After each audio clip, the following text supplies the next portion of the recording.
Pas facile de manier la moissonneuse dans ce type de parcelle.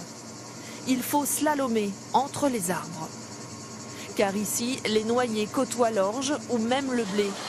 Une alliance qui fonctionne bien, c'est l'agroforesterie. Cette année, la récolte d'orge est même exceptionnelle. En termes de rendement, on a pratiquement les mêmes rendements qu'en plein champ, qu'en culture classique. Disons que l'intérêt est multiple. Parce qu'on récolte une culture céréalière, ici c'est de l'orge. Et au bout de 30-35 ans, on pourra récolter les arbres, qui sont des noyers et qui apportent une forte valeur ajoutée à la parcelle. Un intérêt économique à long terme pour les agriculteurs, un intérêt environnemental aussi. Les chauves-souris et les insectes utiles sont revenus sur ces parcelles grâce aux arbres où ils peuvent se nicher. Chaque bande est considérée comme une haie avec sa propre faune et flore particulière. Et ça, c'est un plus pour le céréal? Ah oui, c'est un plus parce qu'il y a plein d'auxiliaires bénéfiques pour la culture. Donc ça permet quoi? D'éviter les traitements, voilà. Depuis leur plantation, il y a 20 ans, ces arbres au milieu des champs sont scrutés à la loupe. Je vais faire 4 scans pour cet arbre. Ouais. La quantité de bois et de feuillage analysée grâce à des images en 3 dimensions. Les deux cultures, bois et céréales, sont certes en compétition, mais une compétition bénéfique selon ce chercheur. Les cultures utilisent le soleil l'hiver quand les arbres n'ont pas de feuilles. Les arbres utilisent le soleil l'été quand la culture est récoltée. Et pour l'eau, pour les racines, c'est un peu pareil. On a bien montré dans ces parcelles que les céréales forcent les arbres à descendre en profondeur et donc à avoir des racines plus profondes que s'il n'y avait pas de culture.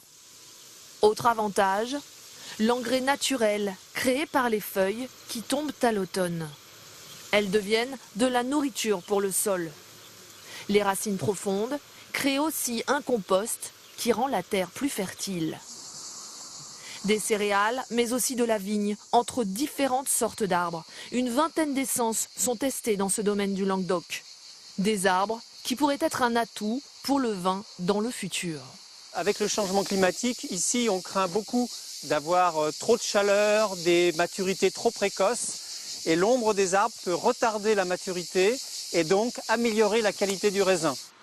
Dans le Gard, Denis Flores cultive en agriculture bio toutes sortes de fruits et de légumes au milieu de ses noyers. Ses pieds de tomates produisent un peu moins qu'en plein soleil, mais il est gagnant car il fait des économies. Les tomates ne transpirent plus, enfin, transpirent beaucoup moins comme nous quand on est à l'ombre. Et du coup, elles ont besoin de beaucoup moins d'eau. Voire pas du tout? Voire pas du tout, puisque cette planche-là, elle n'a pas été arrosée depuis qu'on l'a plantée. Et c'est grâce surtout aussi aux copeaux de bois. Donc ça, c'est les branches qu'on coupe des arbres, qu'on déchiquette et qu'on étale par terre pour faire une couverture. Ça permet de garder la fraîcheur et ça permet d'apporter de la matière organique, donc de l'engrais. Chaque année, 3000 hectares sont plantés en agroforesterie, en culture ou pour l'élevage dans les prairies. Une technique qui reste minoritaire, moins de 1% des terres agricoles françaises.